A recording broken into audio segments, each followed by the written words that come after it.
জীবনে আমাদের যারা আমরা প্রবাসে আছি আমাদের জীবনে কিন্তু কোনো ধরনের ছুটি খাটা নাই। আসসালামু আলাইকুম। আজকে আপনারা আমার হাতে যে জিনিসটা দেখতে পাচ্ছেন এটা কিন্তু কোনো খাবার না। হয়তো অনেকে মনে করতে পারেন যে রমজান মাসে ভিডিও করছে কোনো খাবার হাতে নিয়ে। না, এটা কোনো খাবার না। এটা হচ্ছে আমার হেয়ার প্যাক। আমার চুলে যেহেতু প্রচুর পরিমাণ কালার করা হয়, চুলটা আমার অনেক ড্যামেজ হয়ে গেছে। অনেকদিন ধরে আমি তেমন কোনো টেক কেয়ার করতে পারছিলাম না। তো ফাইনালি ভাবলাম যে একটা হেয়ার প্যাকটা ইউজ করা দরকার। তো সেই থেকে আর কি আমার হেয়ার প্যাকটা ইউজ করতে করতে আপনার সাথে কথা বলবো। যাদের চুল পড়ে, তো আপনারা এই হেয়ার প্যাকটাও যদি হাতে সময় থাকে করে নেবেন। আমার হাতে সময় ছিল, তো আমি ২-১ দিন ধরে বসে করেছি। সময় ছিল বলতে কি, যে মাঝে মাঝে মনে হয় যে আমার লাইফের প্রত্যেকটা কাজের পরেও আমার নিজের জন্য একটা সময় বের করা দরকার।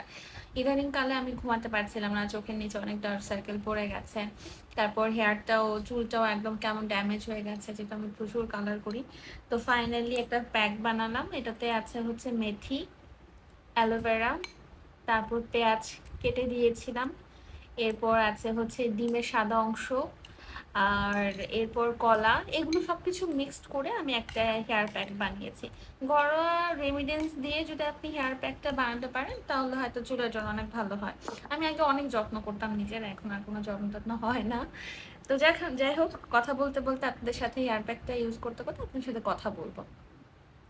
এই যে আমি কয়টা দিন ধরে বললাম যে এত ব্যস্ততার মধ্যে আমাদের জীবনযাপন যাচ্ছে।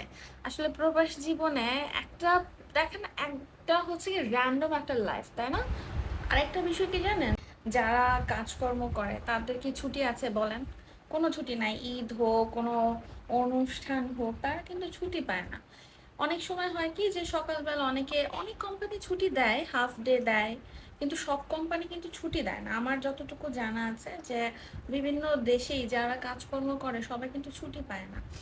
তো সেরকমই এখন যারা ছুটি পায় না তারা কি করবে, তারা কিন্তু এরপরও ঈদের দিনে ঠিকই তারা ঘরের মধ্যে, ছেলে মানুষরা যারা আছেন, আমাদের প্রবাসী ভাইরা আছেন, তারা কিন্তু এখন অনেক এক্সপার্ট হয়ে গেছে। সকালবেলা ঠিকই পোলাও মাংস রান্না করছে, অনেকে আছে শ্যামাই রান্না করছে, তারপর বিভিন্ন পিঠাও বানায়। আমি গত ২-১ দিন ধরে টিকটকে যখন গিয়েছিলাম তখন দেখছিলাম, কোন ভাইয়াটার নামটা মনে নেই, তিনি কোন দেশের প্রবাসী সেটাও আমি এতটা খেয়াল করতে পারিনি, ওরকম কিছু উল্লেখ করা ছিল না।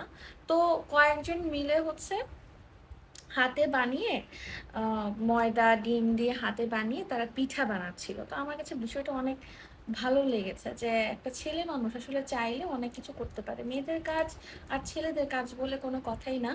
কাজ কাজই, সেটা ছেলে হোক মেয়ে হোক, শিখে রাখলে সবার জীবনেই কাজে আসবে। আপনার পরিবারও যখন অসুস্থ হবে তখন আপনি তাকে হেল্প করতে পারবেন। আরেকটা মেয়ে মানুষ যখন সংসারের সামলানোর পাশাপাশি যখন বাইরে কাজকর্ম করে, তারাও কিন্তু দেখা গেছে যে হাজব্যান্ড যদি কোনো কারণে অসুস্থ হয়ে গেল, বা থাকে না যে অনেকের হাজব্যান্ড মারা গিয়েছে বা যে কোনো হোক, সেই মেয়েটা তার বাচ্চা কাচ্চা থাকলে বা নিজের ভবিষ্যতের কথা নিজে হয়তো স্বাবলম্বী হতে পারে। তো এই যে আমার পুরো চুলে হেয়ার প্যাকটা লাগিয়ে ফেললাম।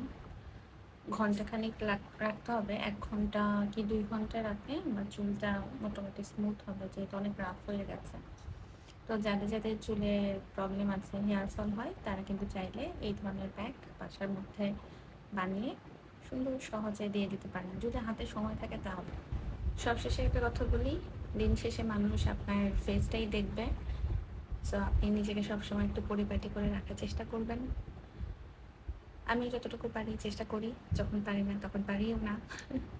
ভিডিওটি দেখার জন্য আপনাদেরকে ধন্যবাদ।